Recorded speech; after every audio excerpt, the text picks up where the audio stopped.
Ready? 1, 2, 3. Hello everyone! Hola. My name is Mackenzie. I'm LaBoard. And today we are filming our first podcast. Today we're going to talk about science fiction movies. Ooh. Specifically, the type of science fiction movies we're going to talk about today are dystopian science fiction movies. Yes. Kymet, would you like to give us a brief definition? I would love to. So basically there are a plentiful subgenres of science fiction movies. Right. The one we're focused on today is dystopian movies. Mm-hmm. So dystopian fiction, what is it? The dystopian genre imagines worlds or societies where life is extremely bad because of deprivation or oppression or terror.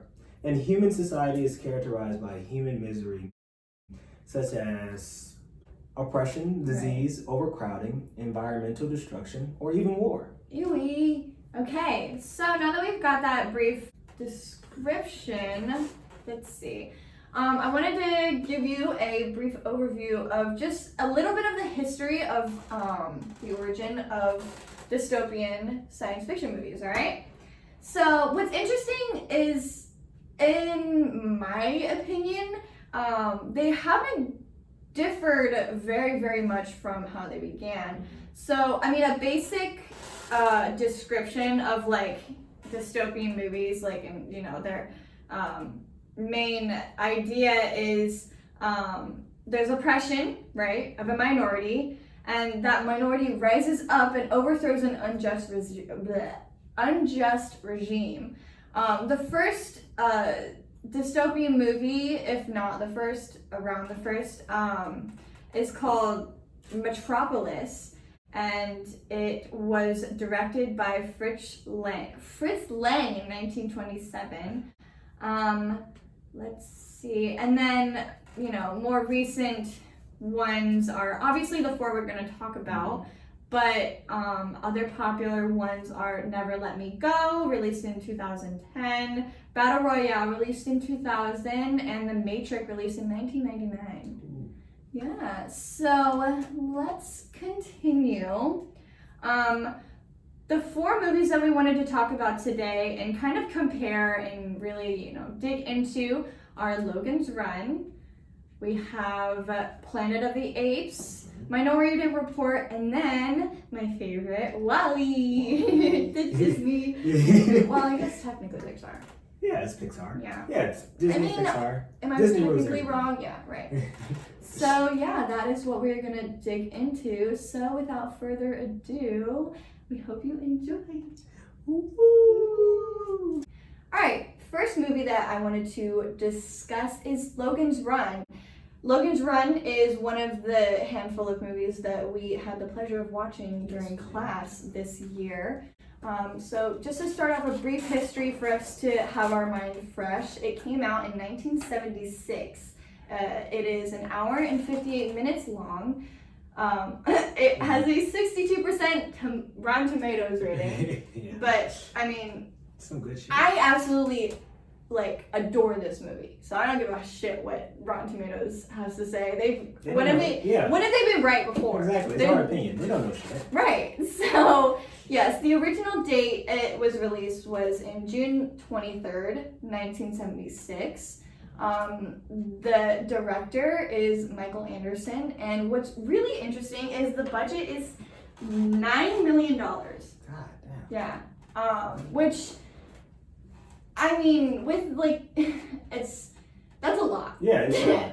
That is a lot of money. It is a lot of money. Especially if you've seen the movie and you know what it looks like. Yeah. It has such a specific kind of charm, but also it's different. Where did the $9 million go?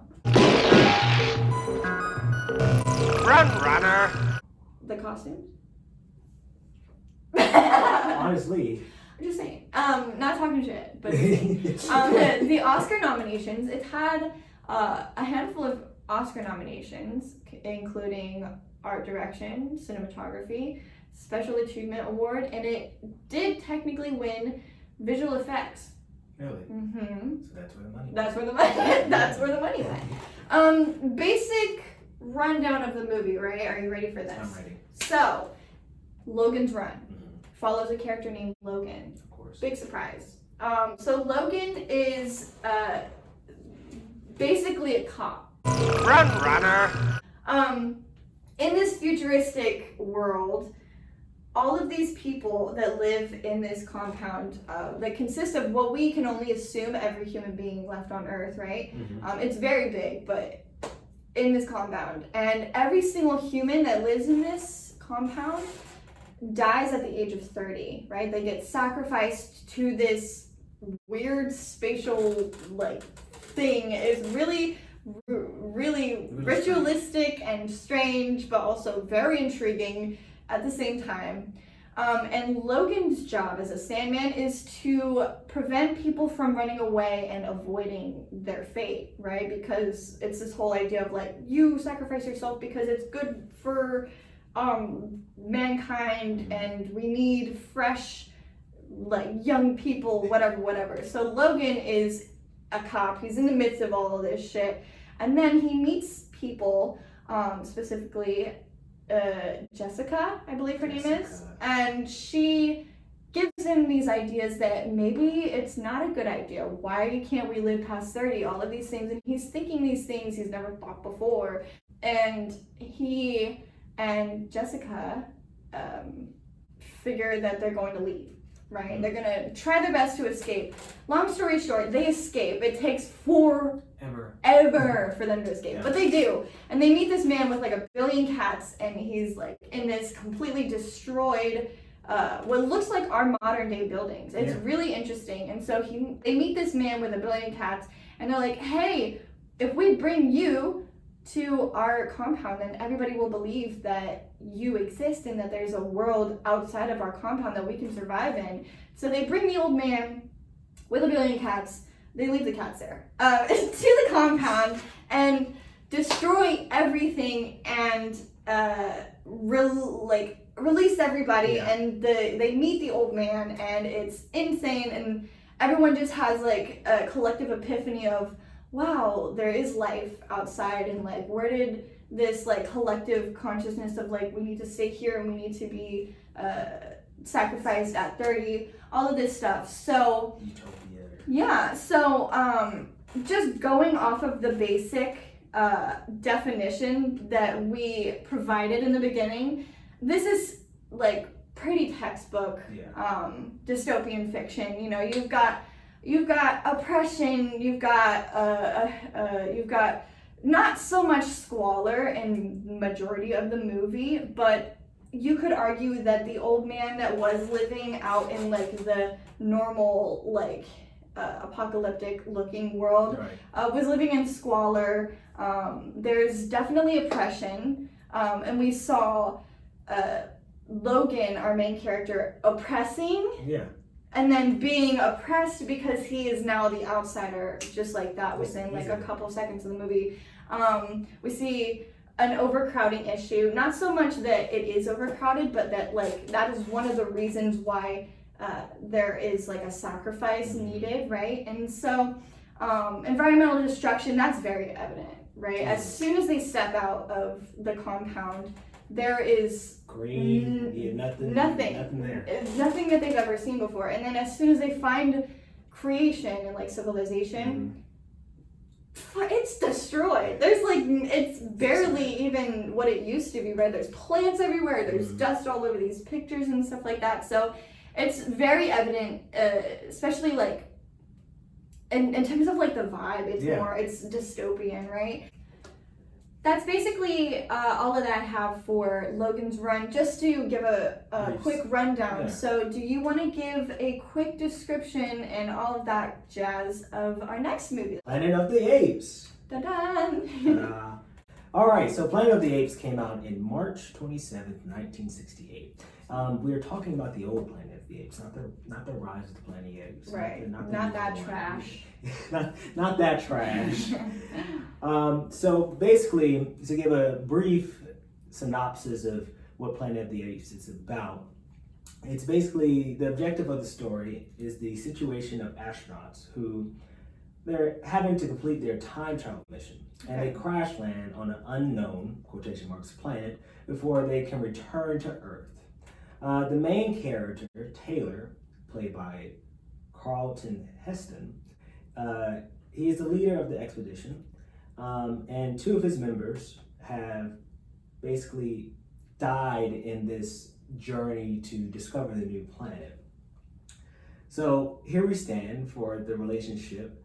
The story is examined through Taylor and Landon's conflicting viewpoints. Landon is prepared, Landon being another one of the main characters. Right. He's a fourth, he dies later on in the movie, but we'll get to that. Right. He says he's not prepared to die. I'm not seeking to do anything, but his dreams aren't like his. So basically their dreams is to find a new Earth and kind of conquer that Earth, because they figured that the other Earth was like Logan's Run, overpopulated, built with right. a lot of, dummies, as they would say.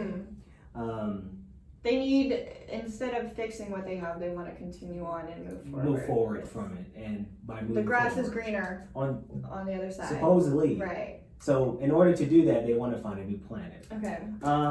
Rundown of it, they aren't alone on this new planet, and basically there are these apes on this planet, and they have taken over the civilization that what's left. Yeah, what's left. Okay. Long story short, interesting. Taylor gets captured and he gets caged, and he's treated like an animal by these apes. And these apes are very intelligent creatures. They act like humans, and the apes see us as apes. Right. Okay. As zoo animals. They skin us, they stuff us, they put us in zoos, they make fun of us, they throw food at us, they see us as that. So when they see Taylor as an intelligent ape in a way, they are profound by it, and they don't know what to think of it. Because Taylor is the only person or human on that planet that can speak. Okay, interesting. It's so crazy. Let me fast forward, because this movie has a lot to unpack. And basically, the head of the apes is hiding that this Earth, or this so-called new Earth, used to be the old Earth. Okay. And basically, all of civilization has wiped themselves out from it, and these apes has evolved into us. Interesting. And they have been, I wouldn't say enslaved, but treated us like animals. So the sides has flipped. And Taylor soon realizes that he's still on Earth, and he's never escaped this so-called utopia that he's wanted. Right. And that's basically how the story wraps up with Planet of the Apes. Interesting. It's so strange. It's such a good take on how we treat animals. Right. And how I guess we should look at things of dehumanizing people. Right. Interesting. Really, really good. Yeah, I mean, and just like to go back to the dystopian fiction, right? Like the basic keywords of how to describe a movie, a dystopian movie specifically. We've got oppression, right? Check. Yeah. We've got human misery, squalor. Yeah. We've got war or environmental destruction, right? Yeah. Just like, I mean, obviously. I mean, right when they get on the planet, they start to don't even recognize. Yeah, they don't even recognize it, because right when they get on it, they start to discover stuff and they start to dig stuff up. So immediately you see them kind of making their mark on it and following that trend of when humans land on something, they kind of claim it. Yeah, they claim it. We discovered this. Yeah. This is ours now. We are discovering. Right. So on and so forth. Which is, we'll get to that later though. We'll get to that later. Yeah, we'll touch. we'll touch on it. These are just a simple description. Should I do my next movie? Yeah, sure. Okay. So first off, give me just a second. I'm going to talk about Wally. So to start off, this movie, this masterpiece. All right, we are biased. We love Wally here. I love Wally. And it is technically a dystopian science fiction movie. Yes. We love to see it. It. So it came out in 2008. I remember that. I was just a wee lad. And the runtime is 1 hour 35 minutes. It got a 95% on Rotten Tomatoes. So maybe they Well, do know what they're talking yeah, about. maybe they pay attention. Maybe they do know what they're talking about. Might The release date was June 21st, 2008. And the director was Andrew Stanton? Andrew Stanton? The budget for this movie was $180 million. 100. So that's A lot. That's a lot. That's That's a two lot. times more than Logan's Run. Logan's Run. So maybe that's not a lot for a movie. I don't know shit. I don't know I shit think about shit. we're just broke, so we think that's Yeah, right. $9 million. Oh, what I could do with $9 million. But yeah. So I mean, that $180 million went to a lot of things, obviously. But some of the Oscar nominations that it racked up was sound mixing. It's got a great soundtrack for that movie. Animated feature film, which it won. Writing. An original screenplay it was nominated for, sound editing, music, and then original music were some of the things that it was nominated for. But again, it did win animated feature film. Wow. Fair enough. Yeah. That's what it, it's fair enough. I agree with that. So just to give a quick rundown, right? We've all seen WallE. If you haven't, stop what you're doing and watch it. I see you, Professor. You better watch it. Anyway, so basically, this cute little robot. Yes. The cutest thing on Earth, right? Yeah. Literally. The only thing on Earth. The only thing on Earth, other than the second most cutest thing, it's Cockroach Pet. It's Cockroach. It is so cute. Yeah.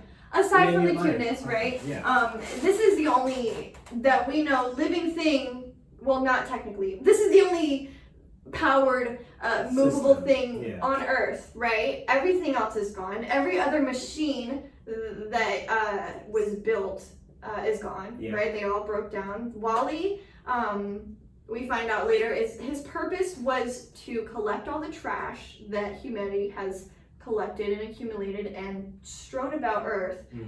Collect it, make it into little cubes, stack it so that it would be easier for us to dispose, right? Yes. So we start off the movie and WallE is just doing his little WallE thing and there's no human in sight, right? We later find out all of humanity has evacuated to space on a giant spaceship. Spaceship. Crazy. That shit looked so cool as a kid, right? It did. And so they evacuate off of Earth, and in order for what we assume these WallE robots to create Earth, will make Earth re-inhabitable, right? Right. And so we find WallE, he's doing his little WallE thing, and then a new robot enters Earth to check up on WallE. WallE, or the world, right? Yeah, the world, and it's if it's inhabitable for humans to come back, right?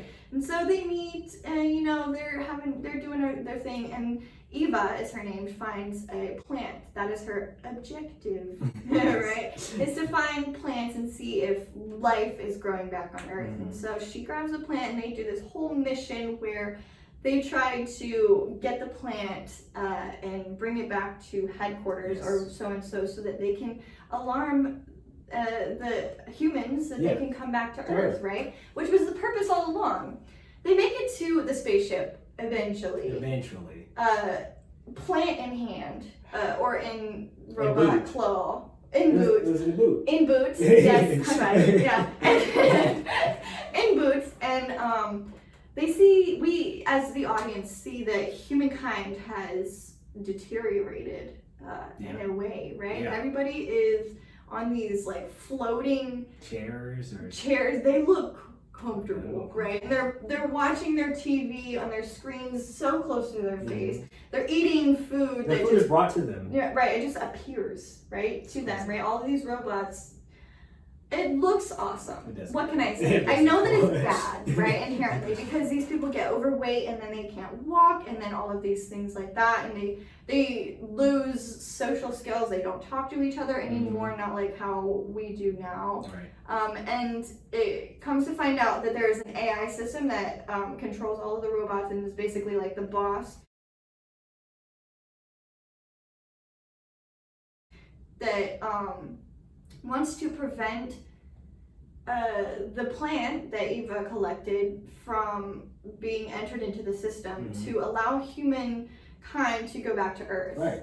There's different reasons why he does this, but basically he doesn't want humankind to not need him anymore. Right? That's kind of the overall gist that we kind of feel. Meaning after they don't need the spaceship anymore, they don't need him anymore. And so like there's this whole big thing with AI, which is another science fiction trope that we see all the time, right? One of my faves, if I'm honest. But yeah, and so eventually they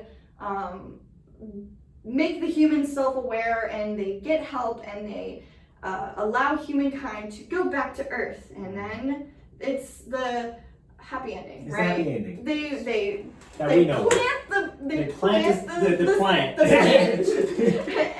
and continue on, right? Happy ending. A couple things, right? It's extremely obvious, I would say, especially if you have the definition right in front of you, as do I.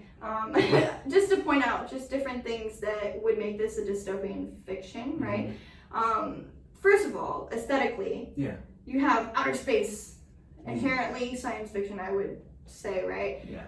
But you have like the entire Earth, as we know it, is environmentally just completely destroyed, right? Which is a key word that we have for our dystopian fiction. Complete destruction of the environment. We have overcrowding, I would argue, right? All of humanity is on this spaceship. All right, and there were multiple spaceships, correct? I think that it might, I haven't seen it in a couple years. Yeah, it's been. But I think it might be just the one, if not two, or so. But I mean, all of 7 billion people fitting in this one ship. Come on now. Everybody can. Right, we're gonna argue that. Everybody can. Right. I mean, human misery. They didn't seem miserable, but right. No, they didn't. The context of everything. I would argue. I mean, it is a kids' movie, so they can't be that miserable. But like, let's be real.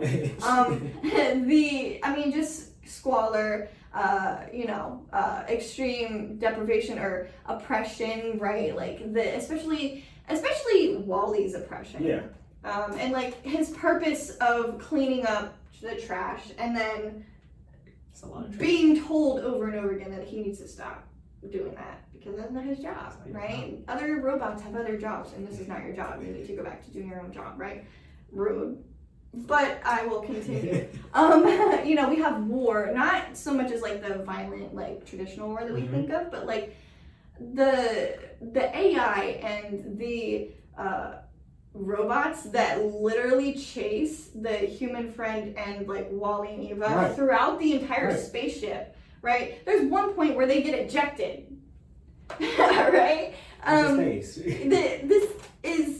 It's a violent movie, but yeah. So the dystopian fiction, which when looking at movies to talk about, you pulled this one up, WallE, and I was surprised to think about. I mean, it's kind of an interesting, it's like a kids movie, and like I personally think whenever I think of science fiction or dystopian, I think of like more adult themes. But I really.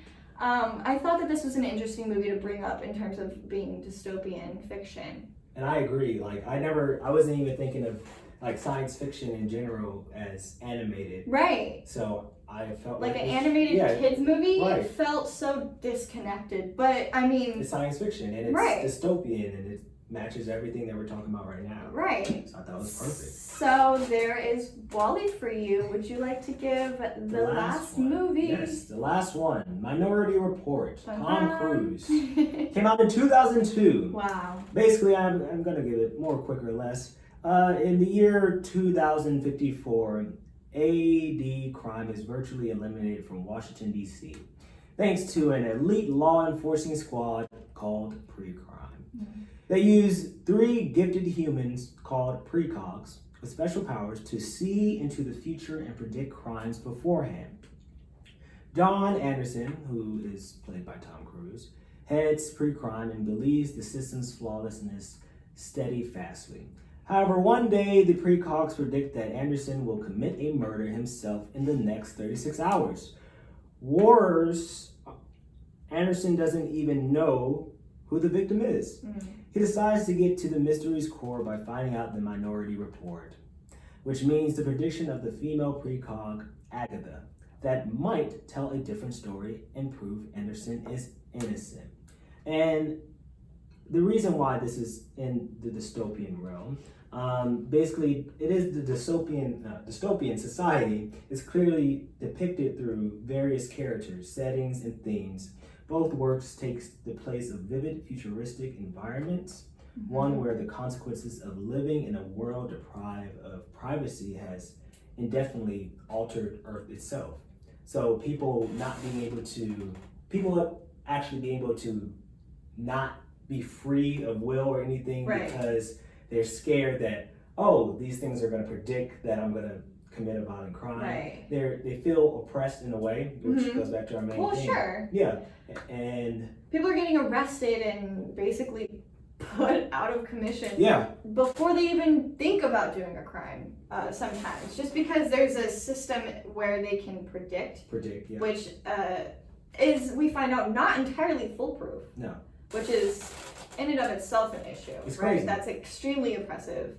And they use the three precogs, which are humans, which I thought was crazy. Yeah. Like, you're using humans to predict human behavior, and we know that humans have flaws in a way, so how do we know this system is really holding up to itself? Well, then even there, like, to put it even more simply, like, the oppression of the three, like... Yeah, the three are slaves. They're literally enslaved, and they, for the good of mankind, which is a trope that we've seen through all four of these movies. Like, we are doing this because it's best for everybody. And it's like, who decided that?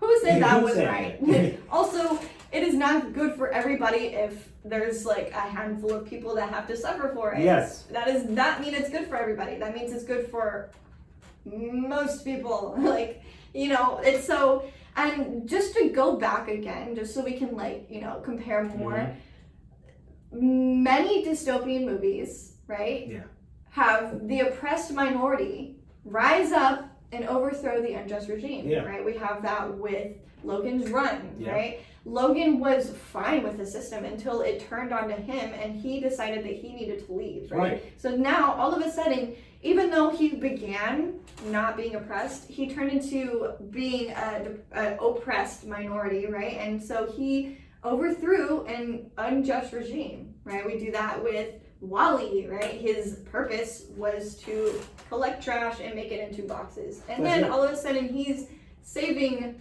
all of mankind. All of humanity. Right. And he overthrows, like, the AI system, right? We have Minority Report, you know. Anderson is overthrowing that whole flawlessness in the pre-crime. Right, which is very interesting because that is very similar of an idea and just a story in general of Logan's Run, right? He was the head, like, detective that used this system to, you know, confine and jail people, right? He was literally the lead detective. And then all of a sudden the system turns on to him and now it's an issue, right?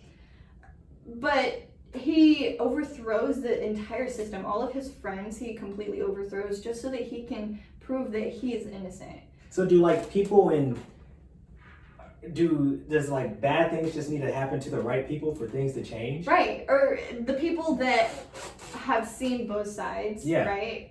Is that how change happens? Yeah, exactly. Like, the people, I guess, because both of them are technically in power in a way. Right, they're literally both, in this context, both police in their own right. So in the real world, because we can't get change immediately, it's because the people in power doesn't know. They don't understand. Right. Exactly. And I mean, I've done, like, this is kind of off topic, but I really like where this, like, idea is going, because, like, I mean, that's exactly it. Like, you don't understand the oppressed until you become oppressed. Yeah. And then that is when you start to make change. Exactly. It's like, I don't know what it feels like to be a woman. Right, exactly. I don't know what it feels like to be a black man. Exactly. We are both we are both in pain. But like what's interesting is like the like overthrowing the unjust regime, right? Like how does it get to that point? And what I was thinking about, like, for in terms of like Planet of the Apes, like it's interesting because what specifically I've seen a lot within science fiction movies is especially the ones that we've seen in class, right? Like once you confine a self-aware being, and it doesn't have to be humans, which it has been for a lot, but I mean, we have like AI systems, like self-aware AI systems, right? Being like confined and only allowed to do certain tasks that they were built for, right? We have like aliens, we have dinosaurs in other movies, we have robots, like all of these different things, right? They are confined for their one purpose. And when you confine something that is self-aware, its inherent like duty, right? Like just built into their system to fight the oppression that the unjust regime is pushing onto them, right? Which is an interesting idea because I didn't realize, like without this class like making me consistently watch like sci-fi movies like once a week, every single week for the whole entire semester, right? I didn't notice it, but now that I have noticed it, and I noticed this within like the first two movies, like these are very similar ideas, right? And I kept this idea in my head for the entire semester. Every single movie that we've watched in class, that we've talked about here, that every other sci-fi movie that I can think of off the top of my head that I have watched in the past, like has this idea of like a self-aware being growing out of the confinement that it was given, right? Becoming and then human, and becoming more human. Right, exactly. And inherently more human, right? And that's the idea, is like science fiction, a lot of things that we've talked about, right? Science fiction is the wake-up call for humanity. Like, if you don't stop, this is what's going to happen in the future. We need to continue, especially specifically with dystopian, right? Definitely. But what's interesting for just sci-fi in general is like the idea that something that is not human being self-aware as humans are is very interesting and like scary in a way. Scary, right, and entertaining, and just like but we create these idea. We create these, right? And then with things. Dystopian, just if we continue as we are with all of the jumps of technology, we will get there eventually. And if we do not be careful or respect, like just in Planet of the Apes, like if we do not respect the space that we create them needing, then there will become an issue. And like with Planet of the Apes, like they're just animals. Right, they're just animals. No, they rule the humans. So there are wild humans as well on the planet still, but they don't have any intelligence. They act as animals. Right, they don't have any intelligence as we humans see it. Right, and like I've said this before in class, like being worthy of like respect in terms that I give to you in comparison that I give to my like dog or something is such an inherently human idea to put onto like a being or like an object or something. You are a robot, therefore you are not like you don't deserve the type of respect that I would give to another human being because you're a robot, you're man-made. That is a dangerous idea. I know. That's so crazy. I know. It's interesting. I thought of it. I thought of that. No, but like honestly, and it's what's really weird is a lot of these movies, like 2001, right? We're supposed to be in the future now, right? And I mean, so a lot of these futuristic movies, they feel like they're in present day. Like, for example, Minority Report. I don't know if you felt this whenever I was watching it, or Her, for example.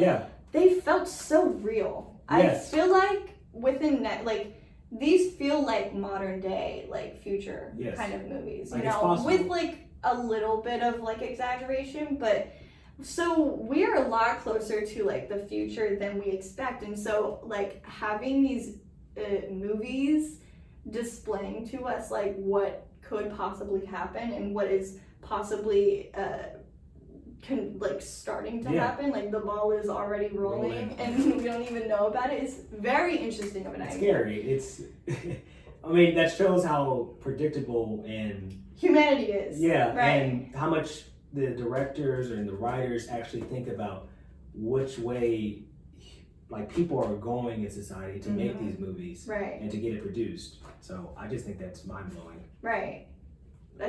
We love to see it, and we love being reflective in our media, right? Yes. Is Yes. there anything that you would like to add before we close up?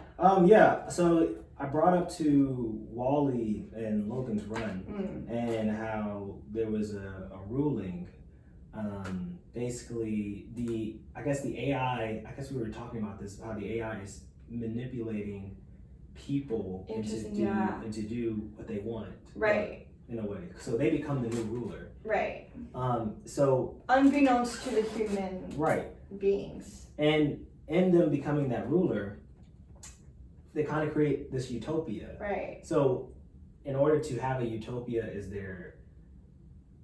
can humans even be in charge? Right. Exactly. And like you said, like the inherent falsities that humankind create. Yeah. Like, is there a way for there to be a utopia that involves humankind, especially humankind that are in control? Yes. Yeah. And then as soon as that like AI system that is inherently perfect, right, is out of the question, does it become, how far until it becomes dystopia? Right. Because like this is an interesting topic. Yeah. Right? So like I mean there's always, unfortunately, within our earth as we know it, going to be disease. Yes. There's always going to be overcrowding in areas. There's always going to be oppression. There's always going to be human misery, terror, right? There's always going to be war, environmental destruction. We currently live technically within the confines of what this definition here has given us in a dystopian world, right? So, like you said, does that mean that humankind, like just because of our falsities and like the way that we are working, like we can never be perfect, right? And so we have to have like things that are created perfectly, like AI systems to be in charge of us. And would that be bad? Because like I said, that's those chairs in WallE. No chair. I'm the food in WallE. I'm chilling in there. Bussin'. Those sodas looked good. They look so good. Going back to Earth. McDonald's spray. I don't have to do nothing. I mean, this is no economy, no stuff, like no struggle. Right. I mean, this is fine. I mean, they were booling before WallE pulled up. Just saying. But I've heard that in every utopia there has to be sacrifices. So there's gonna be people. See, that's the eternal loop, right? Because they have a system in place in Logan's Run specifically where this is working, right? If we sacrifice people at the age of 30, if we sacrifice them for the greater good, then we will live like like as the best whatever, right? And so they're happy that everything is perfect as we know it, right? Until the human beings become self-aware that they are being manipulated and this is a system that does not technically actually benefit everybody, because it is a shame that we are dying at 30 years old, right? It's a shame. I don't want to die yet. I'm only 30, right? And then we overthrow it because it's not good for everybody. We need to get away from this system, right? So we escape that, and then we are now back to the humans running the world as we know it now. And like things being perfect for the sake of humanity is not perfect in the eyes of humanity, but also the way that humanity is running the world is not inherently perfect. It's so crazy. It's like you try to find a balance, but there's no There is true not balance. one. Yeah. And the problem that I had with like Logan's Run, especially in the ending, is because the dystopia was destroyed or the utopia was destroyed, Right. the humans got out of it and they started to see everything and they started to see the world, but there was no structure. There's not going to be like, who's going to enforce rules? Now who's gonna what? enforce structure? Yeah, Right. Cool. We found out that. That's the same with WallE. Like they come Yeah. back to Earth. Who's Now going to what? enforce? We put this boot in the ground. Yes. Now what? Now what? Now who's going There to is still trash everywhere, Mhm. right? Logan's Run. There is still nothingness. All right. Now what do we do? People don't have to listen to each other either. anymore, right? There's not like It is It causes chaos. Right. This is off topic because I think I love Joker.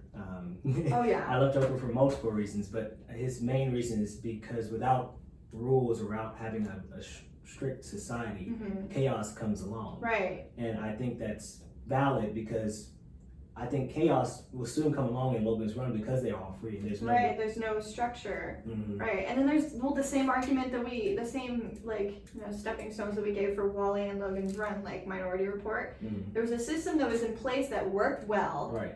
And it wasn't an issue until our main character realized that it was oppressive and like it was dangerous and it was not fair because he didn't kill this person, he doesn't want to murder this person, he doesn't even know who this person is, and then he overthrows the system. That's it. And then what? What's gonna happen now? Is everybody just gonna murder again? I don't understand. I don't know. We don't We know. can what's talk gonna about happen. this all day. Yeah, right. Like we're 39 minutes. 39 minutes. Wow. Okay. So we did have a cutoff point. So Yeah. this is how we're going to end. Right. I think we should say whether or not people should watch it, what our final thoughts on each movie is. Okay. Just wrapping everything up and, why it's some good stuff. Why science fiction is really good in the movie industry. Right. Okay. So start off. Logan's Run. I liked it. Watch it. I liked it. Watch it. Maybe have a drinking game, right? Yes. Every time there's those like funny like take a shot. It's a long movie. You will need something to get. You definitely will need something. But- Easily. I mean, the ideas that it brings up, right? Just aesthetically, The multiple I plots. loved it. The multiple plots, right? We both were like, it's over, and then no, it continues for another like hour and a half. But yeah, I really liked it, and I think that it fits perfectly with the dystopian guidelines that we've set here for today. Planet of the Apes. Watch it. Yeah. I know everybody's about the first one and The mind-blowing realization at the end of the movie is to die for. exactly. Spoiler alert. Spoiler alert. Yeah. But yeah, I mean, and like also like not to go there, but like the costumes and stuff like that, Yeah. everything. It's very and if you watch it now, it's definitely gonna be it's a little laughable, but I think it's also very believable to believe Right. like, oh, these are apes. These aren't even humans dressed up as apes. But it's some good stuff. Right. Minority Report. Minority Report. If you like CSI, right? If you like it. If you like NCIS, Yes. it's just that With Tom Cruise. with Tom Cruise. Yeah. Watch it. It's great, yeah. It's And really good. and then WallE. WallE. Come on now. It's the top tier. We spent 10 minutes talking about WallE and how we loved it. Not even getting into like what we were supposed to be talking about Right, yet. exactly. So good. I loved it. And we can't miss off that all of these movies have a different aesthetic, but they all took their time to give a good theme to each of the stories. Each of the Right, movies. and they all four of them raise similar questions, but also completely different questions Yes. and like talking points that we could talk all day for, All day. right? And just like Like, theorize and like discuss Yeah. like very interestingly. So yeah, I really enjoyed these movies, specifically Logan's Run. I don't know why I loved it so much. I think for you it's just like the costume and the color of it. It's so bizarre. Yeah, it really is. And especially for a movie that came out in like the mid-late 70s, like it's strange. But also, I guess $9 million is not a lot for a movie. Clearly not. So, but Okay, alas. All right. So, thank you Yeah, for coming to our podcast. we did it. Yes. High five. Woo, we did 40 it. minutes. So thank you for watching. Bye. Goodbye.